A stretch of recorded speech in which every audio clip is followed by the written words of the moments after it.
Magandang tanghali po mga kababayan. Galing kami ng kuya po ay dahil pinuntahan namin yung mga bata at hinatid namin yung cellphone. So ngayon, nandito na kami muli sa Rosales at hihatid namin si tatay, tito, dahil meron pa kaming surprise sa kanya na hindi niya alam. No? Dahil talagang napakasipag at dakilang tatay ito si tatay tito. Kaya lubusin na po natin mga kababayan yung ating surprise kay tatay tito.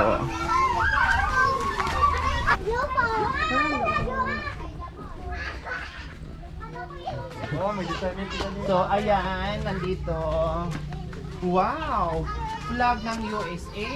Ilan ka pa ito kita tayo? Nalagay dito. Nilipat yung ito. Para sa mag-anak. Kaya pala hinawalayan ka ng asawa ni tatay. Tatlo pala ito nyo. So mga kababayan, may trapal po ito, no? Ang problema lang na mali ng sukat, hindi kasukat dito. Pero ang paggawaan namin bago po yung mga kababayan, kaya lang sabi ni tatay, yung trapal hindi po kasukat dito. Kaya ang gagawin po ay magpapagawa po ulit. Hindi naman pwedeng lagyan ng payong tatay na malaki kasi mahirap po tatay, no? Lilipad po. Kaya mga kababayan, hindi siya pwedeng lagyan ng payong na malaki, yung daan or yung bubong kasi mahirapan po si tatay, lalong mabigat pag pinapalagak. Hindi kakayanin, lalo siyang mahirapan at mabigat kung may payong or may lagayan dito sa driver side. Kaya ang kailangan na po talaga ni tatay tito ay ganito, yung sombrerong malaki para kahit paano. So ito po yung mga trapa na pinagawa namin, kailang bitin. Bitin po siya. Temporary. So papagawaan na lang po ng Temporary. panibago. Kain muna po kayo. Mananghalian po muna kayo dahil ano oras na po. So ayan, nandito na kami mga kababayan sa bahay ni tatay tito at alas 12:30 na, no? Kakain muna si tatay dahil ang layo ng nilakbay namin. So kumain po muna kayo tatay, pero ang sarap ng kabuti ni tatay, oh. Lalagyan ko po ng ampalaya yan. Lalagyan ng ampalaya. Sige, kain po muna kayo tatay. Damihan nyo po pagkain, ha. Baka mamaya mayroon pa akong iso-surprise sa'yo, hihimatayan kayo sa gutom. Kaya kailangan kumain kayo ng madami. Ayan, para hindi po kayo himatayan sa surprise ko sa inyo mamaya. Anong ulam mo, Jacoy? Nabinigyan mo kay tatay, anong meron? Ito madam, tilapia. Paksiw siguro ito. Paksiw, tapos Ito ano to? Dinakdakan. dinakdakan. Ano pa? Ito kabuti. Ay, yun nga mga tayo. Sa kanin dalawang serve Tapos sabaw, na minatamisan. papaitan. So, ayan. tayo. Sige po. Ito pang bigyan mo. Kaya na po kayo. Yung upuan, bigyan mo kay tatay. So, ito yung upuan ni tatay, tito. Salamat po. Ano po, kakain po ako, manonood lang po kayo. Sige po, tatay, kasi wala pa pala kayong almusal kanina. Hindi man lang po kayo nagsabi. Kain na po tayo. Sige po, kain po kayo. Magpakabusog po kay tatay, ha, kasi may surprise pa po ako sa inyo mamaya. Ang galing naman ganun. Pandarin niyo po yung aircon niyo, tatay. Wala pong aircon man to. Wala rin pong electric fan. Tagpi-tagpi po yung bahay ko.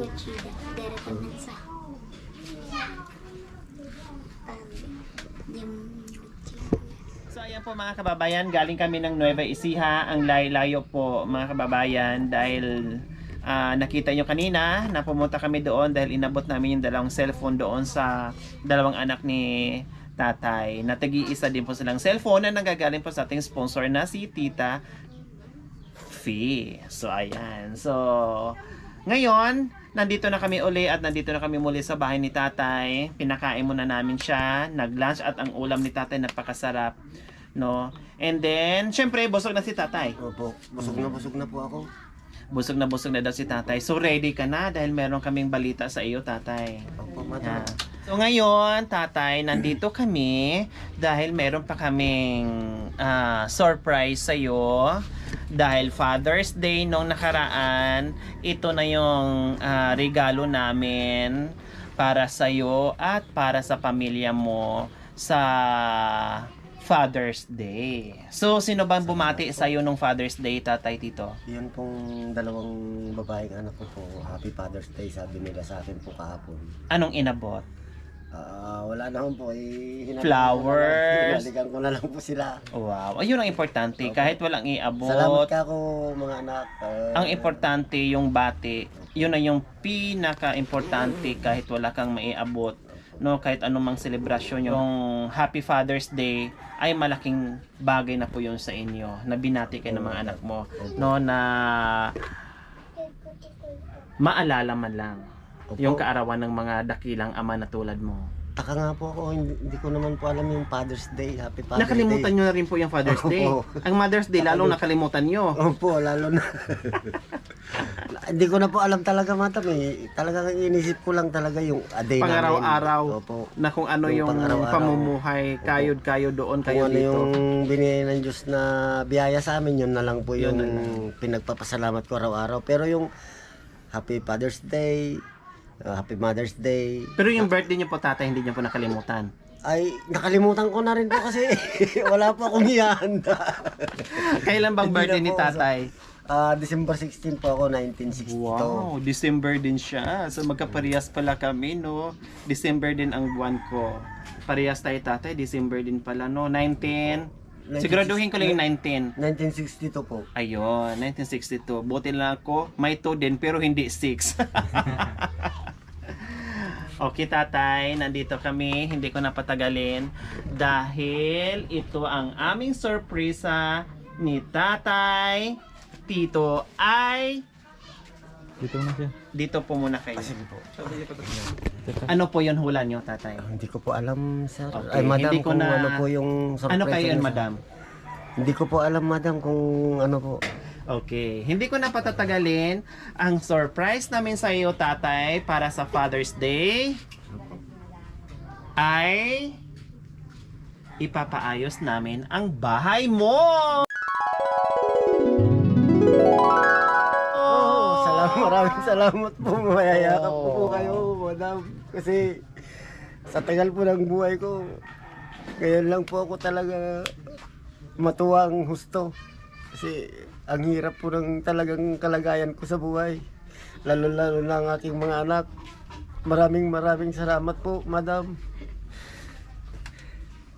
Oh, 'di ba? Tatay, ipapaayos namin yung bahay mo. Opo, salamat Para po. hindi ka na mamroblema pagdating ng tag-ulan dahil tag-ulan na ngayon, ito mga tagpi-tagpi mong bahay, maaayos na natin 'yan. No, na hindi mo na Maraming problemahin. Maraming salamat po, madam. Dahil ito ba ay alam ko itong bahay mo, inaasam-asam mo kung paano mo ito paayos, kung paano mo ito mapalitan ng dingding na naganda sira-sira na, pati yung ginagawa nyong dingding itong ano na yung mga kumot, yung mga Opo. kurtina pati doon, and then itong mga anong tawag dyan, tarpaulin, and then yung kabilang ditong side, wala, hindi natapos, no? Pati yung mga yero, ayan. Parang napulot nyo lang po ata dyan sa kalsada, and then ginawa nyo, kinuha nyo, and then ayan, pinagtapal-tapan nyo na po dyan, no? Para lang magiging dingding siya at magiging bahay. So ngayon, wag mo nang problemahin dahil ipapayos namin itong bahay mo. Hindi man siya ganun kagandahan, hindi man siya ganun kalakihan. Ang importante, maayos at safe kayo pagdating ng tag-ulan. Opo, madam. Maraming salamat po talaga, madam. Ayan. Siyempre, dahil sa ating mga sponsor na hindi tayo iniwan, na hindi bumitaw, na walang sawang magmahal sa mga kababayan natin, yumakap sa atin at nagtiwala sa ating munting adikain, thank you so much po. Hindi muna po ako magbanggit ngayon kung sino-sino po yung ating mga sponsors dito sa pabahay ni Tatay Tito.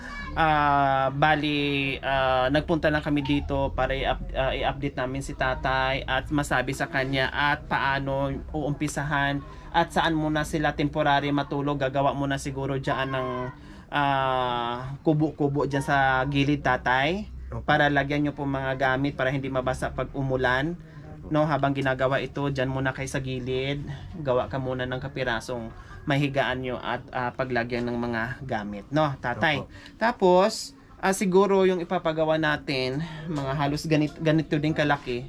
No, and then hindi ko po alam tatay, kaya tinanong ko po sa inyo kanina kung ito ay binabaha. Sabi nyo po, kaya mataas ang papag nyo dahil binabaha talaga ito, pinapasok ng tubig. Opo, madam. Ang problema natin dito tatay is paano kaya ito sementuhin, i-flooring natin Opo. Tatabunan po ito. ng lupa. So ayan, bahala na tayo. And then gano'n na lang gagawin natin. Tapos wala na yung siguro maglalagay na lang tayo ng bibili tayo ng papag kung anong gagawin natin, no? So mga kababayan, syempre meron tayong mga sponsor, and then inaantay-antay ko pa yung iba, at nag-aantay pa po ako na sana madagdagan pa para agaran, matapos agad-agad, kasi hindi siya pwedeng matagalan dahil tag-ulan po ngayon mga kababayan. Ang gagawin po natin ngayon, sana meron pa tayong madagdag, no? Meron pa mag-sponsor para madagdag natin at mabilisan magawa to agad-agad, no mga kababayan. Dahil yung nalikom namin ngayon, yung nanggagaling po sa ating sponsor, nilikom ko po talaga yon sa kagustuhan ko na mapagawa ang bahay ni Tatay Tito. So ngayon, sana please support po, no, kung sino pa pong gustong humabol at magbigay, maliit man o malaki, no, malaking tulong po yun, malaking biyaya po yun para dito sa pamilya ni Tito, ni Tatay Tito, na mapaayos ito, no. So mga kababayan, please help me para magawa na po ito. Tatay, syempre dahil ito yung naunang naisipan ko mga kababayan, kasi kahit magbigay tayo ng 100,000, 50,000, mawawala po yun mauubos po yun pero kung ipagawa natin yung bahay, kung meron tayong kunting na likom, ipagawa natin ang bahay, lahat sila makikinabang, for life na po yun. Hindi na sila mag-aalala kung sila ay mabasa sa tuwing umuulan, hindi na sila mag-aalala kung saan sila kukuha ng pera na pambili ng sawali or pambili ng yero or whatever. Ang importante, meron na silang buong bahay at matitirahan habang buhay. At malaking kabawasan yon ni tatay sa problema niya. Tama? Opo. Hindi na siya problema kung paano siya. Sabi nga niya kanina habang nasa sasakyan kami, sabi niya yung bahay niya tapi-tapi, hindi niya alam kung paano siya makabili. Dahil yung kita niya, imbis na pambili ng gamit sa bahay o dingding ng bahay, pambili na po nila ng ulam at kulang pa. So yun po yung pinaka maganda kong proyekto, na mabigyan ng bahay. Kung meron mang pera na nalikom na nanggagaling sa sponsor natin, ipunta na, igawa na ng bahay para sa kanilang lahat. Kasi yun po yung importante sa isang pamilya, na magkaroon ng munting bahay na maayos. Okay? So tatay, sa pakiramdam na naman ngayon na talagang lubos-lubos ang biyaya sa iyo na dumarating. Napakaswerte mo ngayon dahil napakabuti mong ama, dakilang ama sa mga anak. Ngayon, bahay na naman ang ipapayos namin. Napakaganda po sa kalooban ng ginawa niyong tulong para sa akin po, tsaka sa mga anak ko.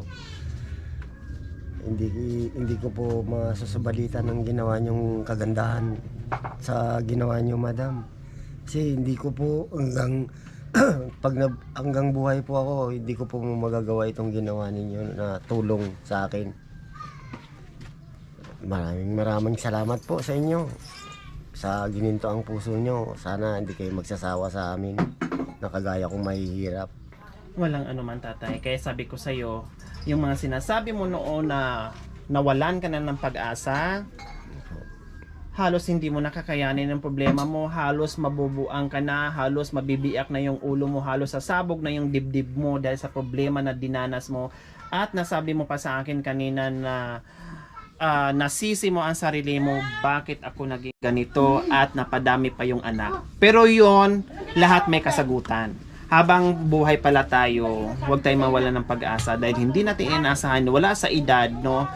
Pag dumating sa atin yung biyaya na ipinagkaloob sa atin ng Panginoon, pag para sa'yo is para sa'yo. So ito yon, tatay. Kung naghirap ka man ng ilang taon, kung dumanas ka man ng kay dami-dami ng problema, pero itong pagkakataon hindi pa huli. Naramdaman mo pa yung saya, naramdaman mo pa yung pagmamahal ng kapwa, na ito na yung mga biyaya na hindi mo inaasahan, na kusang dumating para sa iyo. Opo. Ganun Diba? na nga po, madam. Kasi Sa buong buhay ba inakala ni Tatay Tito na ganito? Hindi po ba? Hindi ba? Hindi ko na po inakala na magkaroon pa po ako ng Ayun. ganun. Pero dahil sa Mababago pananalig pa ang mo buhay. at dahil sa sakripisyo ng anak mo at dahil sa kabaitan mo sa pamilya mo, ito yon. Ito yung biyaya na ipinagkaloob sa'yo ng Diyos. Salamat po. Oh, Ulit. maniniwala ka na sa akin, Tatay, na habang buhay may pag-asa. Opo, naniniwala na po ako, madam, kasi sa edad ko na po itong, sa tanda ko na po na to. Halos wala ng pag-asa. Halos wala ng pag-asa. Meron pa palang taong Ganyan ang edad. katulad nyo na tumutulong sa wala ng pag-asa. Ayun. Siyempre, ginagawa natin yan dahil ika nga yung mga taong wala na ng pag-asa, bibigyan natin ng pag-asa. Okay. So, itour natin yung bahay mo, Tatay, kung paano natin gagawin. No? Itutour natin, ipakita natin kung gaano nakasira-sira yung bahay. Ikutin natin yung mag-inventory. So, ayan po mga kababayan, yung bahay ni Tatay, ayan, hindi nga po nagawa. Unti-unti po siguro niya yan. And then ito, may mga yero nga. Puro naman nakalawang at mga butas-butas na, pati yung dingding. Ayan po. Tatay, hali po, samahan niyo po ako. Opo. Tapos yung pinakalikod niya is ito po yun. Ayan. Yung mga siguro napupulot ni Tatay dyan. Ginawa na po niya ng bahay-bahay para lang talaga may masisilungan. Dito ayan, mga tarpaulin na po yan. And then yung mga butas-butas na sawali. And then sobrang rupok na rin po. Pati po dito. Ayan, mga kumot-kumot, mga tagpi-tagping plywood. And then yan. So ganyan po no, ganyan ka sira yung bahay ni Tatay. Tapos ito, lumubo na siya. Ayan. Dahil ang sawali po kasi mga kababayan, pag umulan, pag naulanan, lumulubo siya, Tatay, no? Para siyang para siyang na-deform. Kaya ayan po, para tuloy ang pangit. Ito na lang nagdadalang silbing kapit niya para hindi siya tuluyang masira. Kulang No? kasi sa ipid din. Kasi ayan, din kulang din sa APS. And then ayan po ang ipapaayos natin. So sobrang happy ko din po mga kababayan dahil sabi ni Tatay kanina, hindi niya magagawa, mamamatay na lang daw siya, hindi niya magagawa ng maayos yan.